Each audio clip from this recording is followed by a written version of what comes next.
Yo guys, welcome back to another video. In today's video, I'll be talking about the tropics yet again, with Rose and Peter out in the Atlantic now. Tropical Storm Rose, Tropical Storm Peter.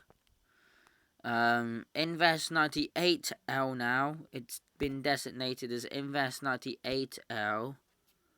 And we got the remnants of Odette, which possibly I don't think will form. But, you know, it might form. They've actually upped it to a 10% chance of reformation. To subtropical, I think it's going to be subtropical, because I honestly don't think that this will become tropical again, because it'll be in cooler waters, and I'll show. And this system has a whopping 70% chance of formation. 30% in the next 5 days and 80% in the next 5 days. So 30% in the next 48 hours and 80% in the next 5 days. If this becomes Sam by the end of the weekend, this could even form tomorrow if it really gets itself organised. Guys, anyway, don't forget to subscribe to Cyclone Tracking Oz and Force 13 as well, because, you know, they inspired me to do my YouTube channel, and if it wasn't for them, well, you know, I wouldn't have started a YouTube channel. You know, I did speak to, you know, person who owns Cyclone Tracking Oz. His name's Josh. I DM'd him on Discord, you know, and he's helping me with my channel a bit. So yeah, you know. So anyway, I'll leave his channel link in the description below. And also, I will leave Force 13's. The owner of Force 13 is Nathan Foy. So I'll leave their channels down below and their Discord as well. So I'll link their Discord so I could put it in my thingy, so you guys can subscribe to him. But anyway, here is Rose right now. It is a tropical storm, but the track's changed because well, the 5 day the 4 and 5 day cone has changed because it was doing that. But now it's going to make that turn towards the Azores. So yeah. Anyway, here's Peter, still 50 miles an hour now.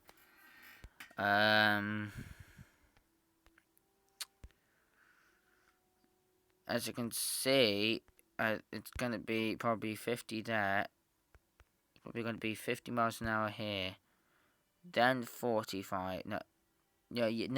Then 50, 45, 40, 35, 35, 35. It's meant to be a tropical storm again on Saturday. So, you know, I will stay tuned for that, because you can expect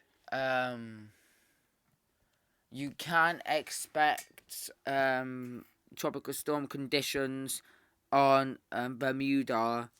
Just watch out for this system, because you've had Larry, you've had Anna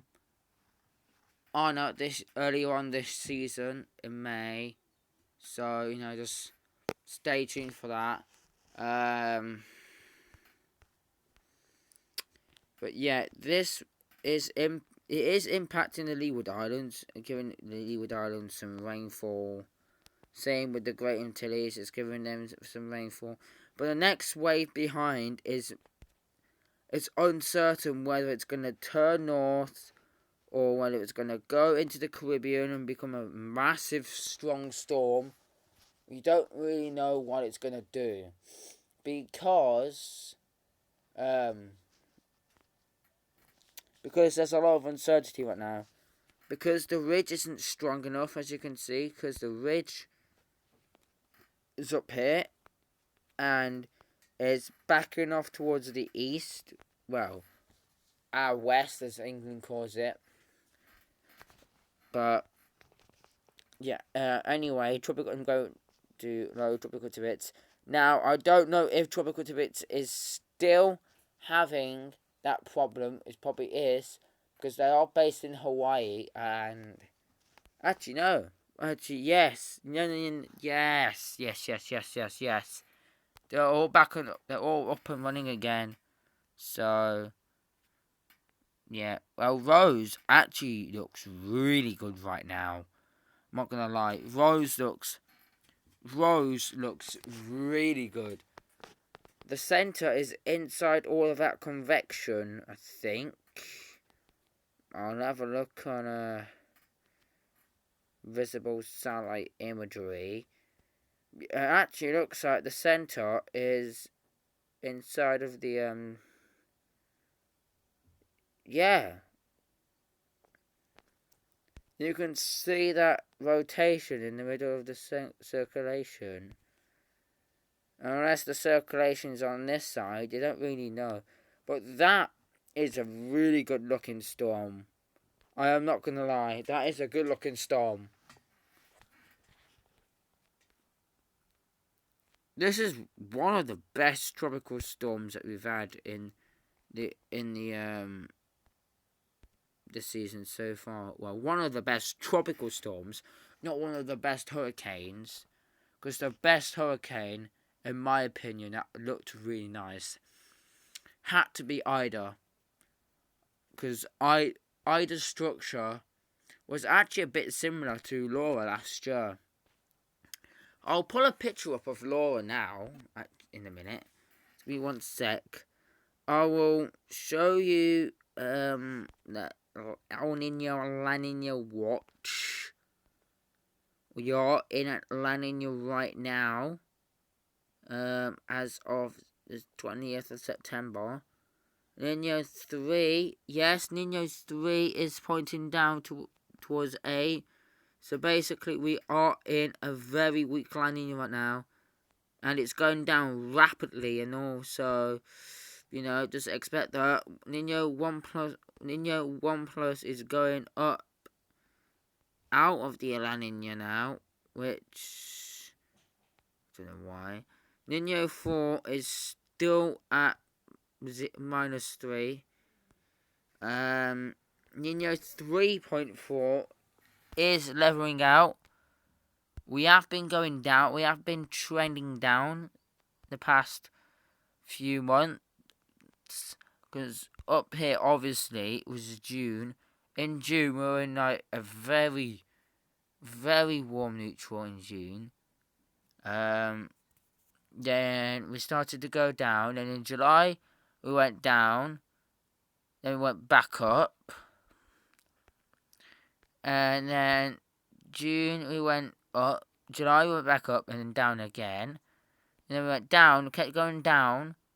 Then went back up, then down, then back down, then back up, then back down. Until now, it is over this bit here. And as you can see now, we are almost to a La Nina. There has to get to 5 to be a La Nina. But 2 of the major models are hinting at La Nina. 3 of them are, and 2 are not. So, when more models are predicting a La Nina, then that means then we'll possibly go in the La Nina, if you know what I mean. The sea surface temperatures near the equator right now. Well, when I looked back in like early August, this did not look like that. Well, this part did look cold, and we had warm. We had basically had neutral to like warm things. As you can see, we're getting that cooler thingy up here, which is, but obviously, predominantly good for La Ninas. And in La Nina seasons, you need a lot of, SSTs. You need a lot of sea surface temperatures and all of that jazz to really sustain a tropical storm, and less wind shear as well. That's what La Nina does. So do expect low wind shear for the whole of the Atlantic in October, because October is meant to be really active. I've been hearing about some rumours about the ocean's heat content in the Caribbean, even though the Caribbean is below average, even though it looks like, but why is the Caribbean got all blue in it and the rest of the Atlantic's got all orange and white and dark red? Well, because, I'll tell you why, because the Caribbean has been upwelled because of the so much storms that we had in the Caribbean. We've had more storms in the Caribbean this year than we have combined because of, obviously the La Nina, but we had Grace going to the Caribbean. We had, so Grace went like this. Then we had Ida that went like that. Then that was Elsa. That was Grace.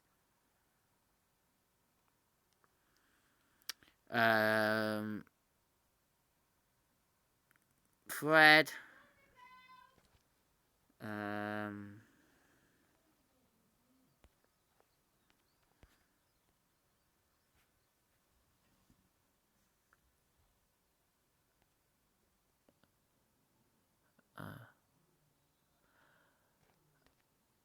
Well, here is the models, guys, for here. And obviously, this is going to be Sam, the next named Storm. The GFS has it forming, I think, on Thursday. Is it Thursday? I don't really know. But yeah, they do have Rose dissipating, so does Peter dissipating. Yeah, they do have Peter dissipating as well. But then they have Sam forming on Friday, and actually really rapidly intensifying as soon as it gets over in this over here.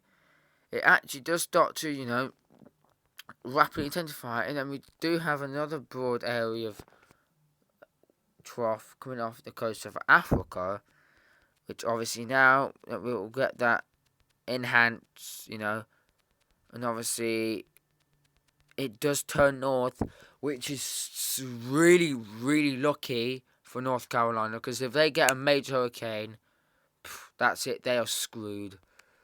The high pressure does back off a bit when it was up here. It does back down towards the south there and build over the MDR, which means now the high pressure system that is over the MDR will push these systems here, because we did have anomalously low pressure over the MDR, which means that any system that forms up here will possibly turn out towards the sea.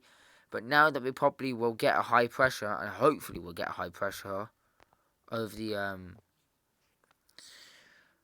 MDR, which will push those systems either, towards the west or the west-southwest, and then north afterwards. So this is by October the 6th, obviously. So October the 6th. October does look like we're going to have an active period, because we do actually have another hurricane in the eastern Atlantic, but at this point would have had our third. The Pacific's only had two major hurricanes. The Pacific had. The Atlantic's had 3. The Pacific normally has their third one by August. Yeah, no, they normally have their third one by the end of August, beginning of September. But we have had a third hurricane. We had one in September. No, we had one in August, one, yeah, another one in August, and one in September. If this one does actually come true, this one become a major hurricane in September. No, in October. That means we would have one. Even if we have another one, we could decent. Right, we could see October like we saw in the peak of hurricane season last year, like on the 10th, when we had those waves forming anywhere, subtropical systems forming up here, major hurricanes and hurricanes forming in the Caribbean, storms coming out like that, and storms coming out like this. We could see a Teddy this year. Oh, we already did see one actually, which was obviously Larry, but didn't really impact the Leeward Islands. But Teddy did impact the Leeward Islands. Did do that though. Luckily, it didn't make landfall on the Leeward Islands, because if it did, it possibly would have went like that. And if it went over Hispaniola, it would have weakened the structure like mad. And obviously, probably wouldn't regenerate up here until it possibly gets up here as a subtropical system. So yeah, anyway, guys, that's the video for today. Don't forget to like, comment, subscribe, share. See you on the next video. Peace and have a great day.